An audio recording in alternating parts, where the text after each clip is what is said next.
महाराष्ट्र में विपक्ष ने एक बार फिर शिंदे गुट और बीजेपी सरकार को घेर लिया है। विपक्ष आरोप ये लगा रहा है कि महाराष्ट्र सरकार राज्य के उद्योगों को बाहर भेजने के बाद अब मंदिरों को भी बीजेपी शासित राज्यों में भेज रही है। ये विवाद पैदा हुआ है असम सरकार के जारी किए गए एक विज्ञापन को लेकर, जिसमें लिखा गया है कि भीमाशंकर ज्योतिर्लिंग असम में है, जबकि माना जाता है कि भीमाशंकर ज्योतिर्लिंग पुणे के पास खेड़ तालुका में है।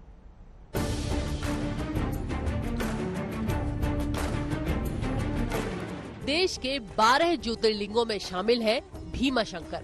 पुणे के पास स्थित इस मंदिर का वर्णन शिव पुराण में मिलता है। मान्यताओं के मुताबिक यहाँ भीम नाम के राक्षस का वध करने के बाद भगवान शंकर मोटेश्वर महादेव के रूप में विराजमान हुए। पर अब ये विवादों में आ गया है।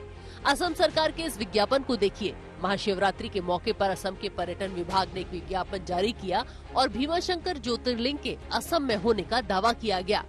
पुणे जिले के खेड़ तालुका में भीमाशंकर ज्योतिर्लिंगों के पुजारी भी असम सरकार के दावे से नाराज हैं।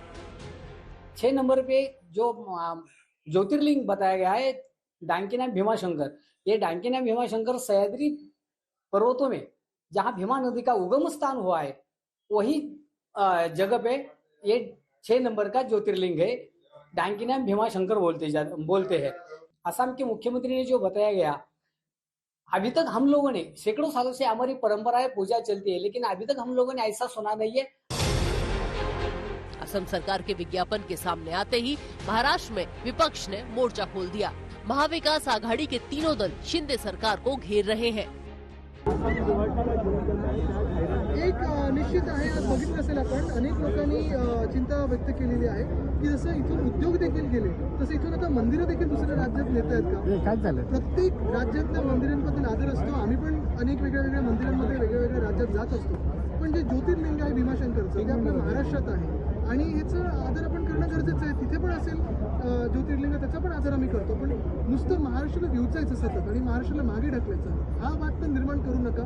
हजारों सालों से 12 ज्योतिर्लिंग पैकी जो एक 6 नंबर का जो ज्योतिर्लिंग है वो भीमाशंकर में ये दुनिया जानती है। अभी जो चीज सब लोग जानते हैं, अगर उसी चीज पे आप क्लेम कर रहे हो, उससे आप क्या सिद्ध करना चाहते हैं? उसके बिना भी आप इलेक्शन या राजनीति खेल सकते हो। मैं समझता हूँ लोगों की आस्था को ठेस पहुंचाने का अधिकार आसाम की सरकार को बिल्कुल नहीं है और ऐसे प्रकार के वाद निर्माण करके लोगों के दिमाग में नई संघर्ष की भूमिका रखने का जो प्रयास भाजपा का, चाहे वो आसाम का सरकार हो या महाराष्ट्र का सरकार हो, और मैं तो कहूंगा कि महाराष्ट्र की सरकार ने अपनी भूमिका स्पष्ट करनी चाहिए इसके बारे में। विवाद बढ़ा तो बीजेपी ने फौरन जवाब दिया और बेकार की सियासत करने के आरोप लगाए। महाराष्ट्र के विपक्ष की ओछी राजनीति देखिए। सांसद सुप्रिया सुले हो, कांग्रेस के नेता हो या श्रीमान आदित्य ठाकरे हो, पूर्णतः अधूरे अध्ययन पर भीमाशंकर ये पवित्र ज्योतिर्लिंग पर बयानबाजी कर रहे हैं।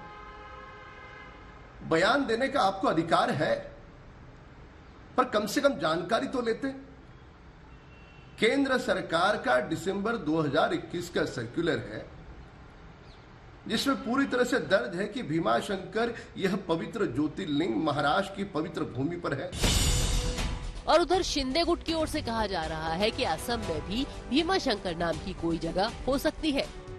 किसी ने ट्वीट कर दिया तो असम में भी बहुत सारे मंदिर है, एक का नाम भीमाशंकर भी हो सकता है, लेकिन महाराष्ट्र की ये परंपरा रही है कि सबसे ज्यादा ज्योतिर्लिंग महाराष्ट्र में है।